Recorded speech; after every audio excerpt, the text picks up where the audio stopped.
Hey guys, Reyfar here. Um, so I've been gone for a little bit. I went to Texas for a fiesta and Dallas for like 2 weeks. Um, and then before that, I was just playing a lot of Dark Souls. So that's my excuse why it's been a while.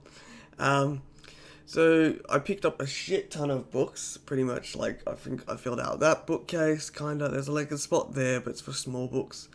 I filled out another bookcase there, and then the one to my side. So I think I might need yet another bookcase. Anyway, so one of the titles I picked up that I was actually really kind of keen and excited to pick up was Kismet by Watts Martin. No, that just made it worse. There we go. Which has a lovely cover by. I don't want to get it wrong. No. Sorry, Richard. Who did it? By it has a lovely cover by Black Tegan, and for Planet and What's Martin wanted to try pushing this in more like sci-fi markets. So they've got another version out there with a more sci-fi cover. So I think it's like a ship or something, but there's no Gail Simmons, the main character, is not on the front of it, and they're also doing some like separate marketing work with like Argyle Productions. I think it's more sci-fi than furry, if you can say, which I quite like about it.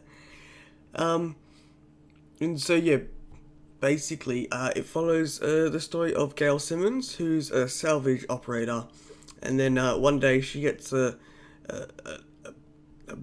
pretty encoded and secretive message from a friend from her past, who tips her off to this salvage wreck of this very kind of expensive spacecraft.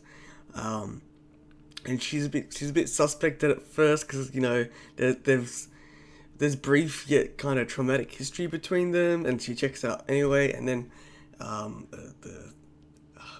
what's the way? I guess the story leaps off from there, and that's really as much as I want to say, because even trying to explain all of the words and the terminology and stuff like that I love about the world, they kind of take away, because I quite like the style and like the work he's done in his writing to slowly clue the reader into details about this world. From like things from Gale's past to the introduction of characters, to explanations of space stations and governments and politics in the river. I think that's the river's the name of kind of this group of space stations, and I quite like the coolness of like the pseudo police force and stuff like that, and it's all actually super fucking awesome. So, and the plot, it's,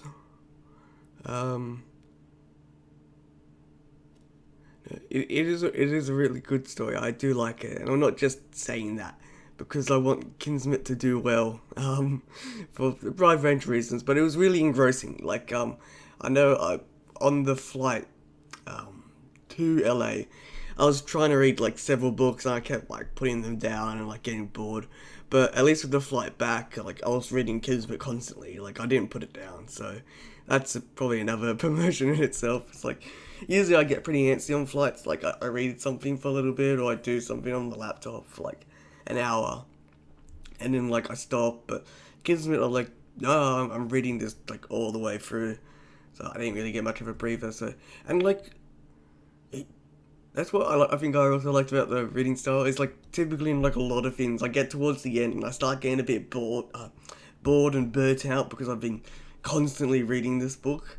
But I didn't get that at all reading through Kismet. So that's another recommendation. So it's good, yo. I like all the characters. There was one character that I think had a very kind of quiet character footprint, if that's the term, where like I kind of forgot he was part of a conversation that happened at near the end of the book, because he's not really the most, I guess, extravagant character. So which I don't think is, yeah, I'm not sure what you could point out there, but yeah, at least personally, I'm just like, oh yeah, so he's part of this conversation as well. But I just found that odd. But you know, it would be stupid to try and have him like, this character fucking makes you remember he's in the scene. I think I'd probably just me losing track of where he was at the time compared to everyone else. And no, actually, I really liked all the characters. All quite solid. I like all their motives and the complexities, and then there's the ship Kismet, which is what it's named about. For good reason. I was starting to wane about halfway through. I'm like, but why is it called Kismet? The ship's X, Y, and Z to the plot. Yeah, no. So that's pretty much it. So go pick up Kismet by Watts Martin from the coolest guy. Because I obviously met him at Texas Ferry Fiesta, and he was the coolest person there, like judging by physical appearance alone. So yeah, you can pick it up from Fur Planet, mainly. So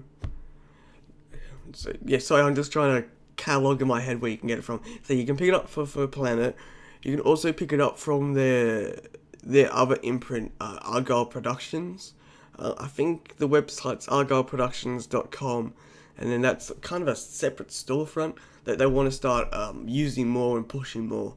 As opposed, like it used to just be like a cut down catalog of Fur Planet, just on a different coloured kind of layout. And so it is an ebook. I think you can get it both from baddotbooks.com and Amazon. And yeah, probably the usual places. I'll chuck up all the links and places that I find that you can get it from. And yeah, so yeah, no, pick it up. Kismet's fucking awesome. So yeah, that's pretty much it. I might do kind of like a spoilery video a couple weeks or month down the road, because there's quite a lot of things I liked about it, I like to talk about, but then there's not really much discussion to be had, because it is a really tight book, and that's what I was really thankful towards the end.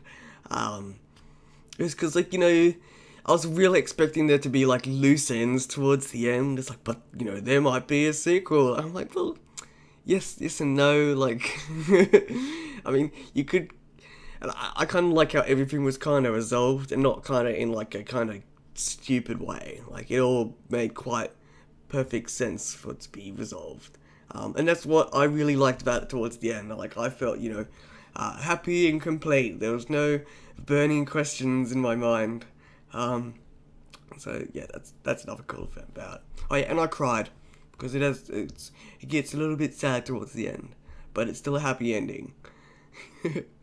Oh well. Anyway, I've been Reyfar. I'll catch you later.